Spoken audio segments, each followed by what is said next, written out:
internet. Today, as you can see, I have a Zenpop box unboxing video for you guys. I actually can't remember which month this is. I think it's either February or March. Either way, let's get right into it. It's February, so I'm going to twist it this way just so you can get better light. And we've got the little information sheet, which I'll put to the side. And as usual, I'm going to pull out all the pens first because I like to test those separately at the end. As you guys know, if you've been watching these videos for a while now, then you roughly know how I run these sort of videos. So let's get into it. All right, these are so cute. These are little seal stickers. They're just like very chibified versions of I think are these warriors. I think they're like Japanese warriors. And I think this is like a little card with envelope. Arigato.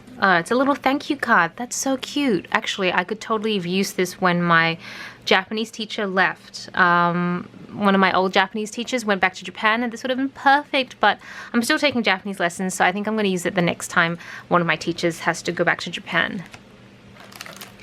And then we've got, so this is a bunch of little paper stickers, like washi stickers, and this is like, I think this is Mount Fuji. And back here you can see what all the stickers look like.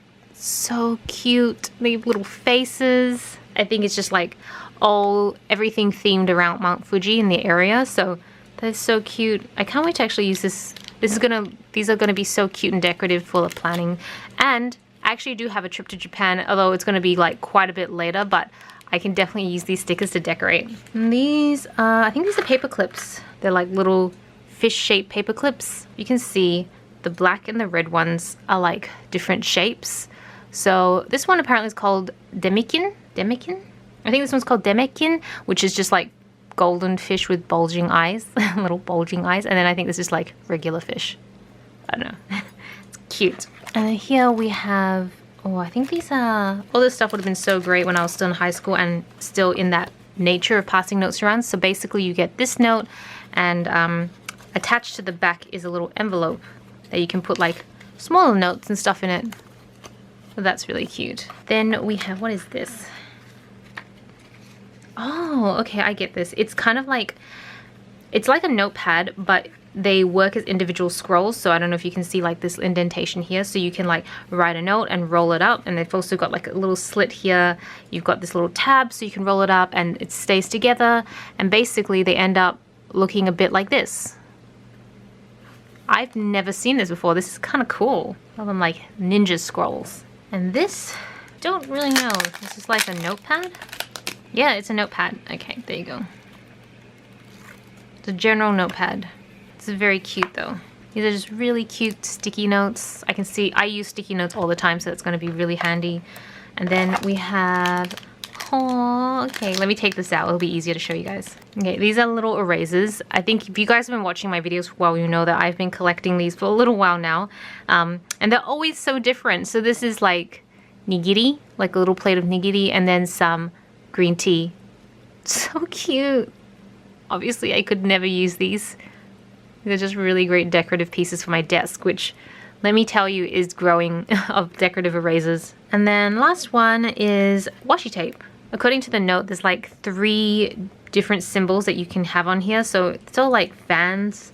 And this is like, I thought this was a cat, but it's actually a white fox mask called Nogaku. And it's used in festivals. I think these are like other masks, funny faces and stuff like that. So it's cute. I don't know, it's not really the sort of washi tape I would personally use, but it's still really nice. And that is everything in the box. So I'm gonna move all this stuff aside and we're gonna test these pens together. So this pack came with 3 pens. There's this one, which I need to open up. It's like a calligraphy pen.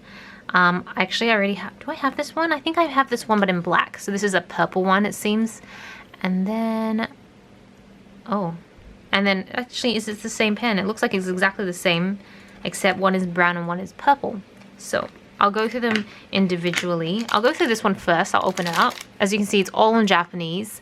It is from the Kuretake range. It is a brush pen, so it is designed, I suspect, for calligraphy. Let's test it out. Okay.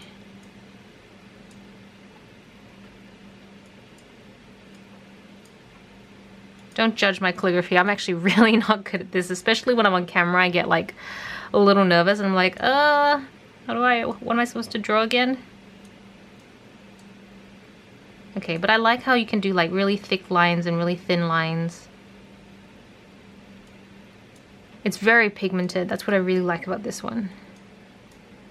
You do have to, it's kind of like a felt tip. So in order to get like thicker lines, I think you need to angle it a little bit more, like 180 degrees as opposed to like 90 degrees. I think 90 degrees gives you a really nice fine tip.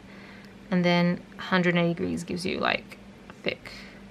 I don't know, it's a real skill to be able to like move back and forth between thick and thin lines seamlessly without having all these bumps in it. So still trying, but yeah, I quite like this pen. I like it, but I actually preferred like more traditional brush pens, like pens that are where the tip is actually a brush, whereas this is kind of like a felt tip, like a really big felt tip. And I always feel like felt tips wear down faster because of the whole moving back and forth between like thin and thick lines. But it is very pigmented, and there's like, you can see it, but it doesn't bleed through the paper. So I really like this. I don't have it at all, even though I have quite a few calligraphy pens, I don't actually have anything like this. Alright, so we're going to move on to these two pens. They're exactly the same. They are from Zig, which is a very popular Japanese stationery brand, and they are the mangaka. They are the mangaka pens. I have, as I mentioned before, the black one, I think. Yeah. Oh no, I don't. Oh no, I do. I think I'm confused now. Okay, so I got them completely confused. I do have it. Mine's a little bit different, as you can see. Mine's the mangaka flexible Zig. Zig actually sits in the Kuretake range, like Kuretake being the umbrella company. I'm just trying to read like the differences between the pen I have and this one. I think this one is more like a marker, and these ones look like actual felt tip pens. That's just kind of like my guess based on like reading this and reading what the book says. But anyways, the point of these pens, the reasons they're called mangaka is because traditionally they're usually used by artists who draw or illustrate manga themselves. So if you don't know, manga is kind of like Japanese comics. So let's try these pens. Yeah. See, these tips are so much more fine than the one I have. Let me show you the one I have. This is a lot more like that previous Kuretake pen that I was using. So I feel like this one maybe is used more for like outlining and stuff like that, whereas these are just more for like drawing. Yeah, Zig. Very smooth. I think the point of these ones, I'll try the brown one now. Oh, this is even fine. Oh, can't spell Zig. This is even finer. So, does it actually say the finest? So this is sepia, this is violet, and maybe this is the fine, like the tip size, so the 0.5 and 0.2, which would explain why this looks so much finer than this one. These are traditionally used to draw, create manga. The whole point is that they don't bleed or they don't blot, so they don't seep on paper, and they're very like distinct, clean colors. So yeah, and definitely don't bleed through at all. So that is everything in this month's Zenpop box. If you liked this video, be sure to give it a thumbs up. If you don't want to miss any future unboxings, plan with me's, or any stationery, mostly Japanese stationery related stuff, then be sure to subscribe. This is Celina reporting from my room. Back to you, internet.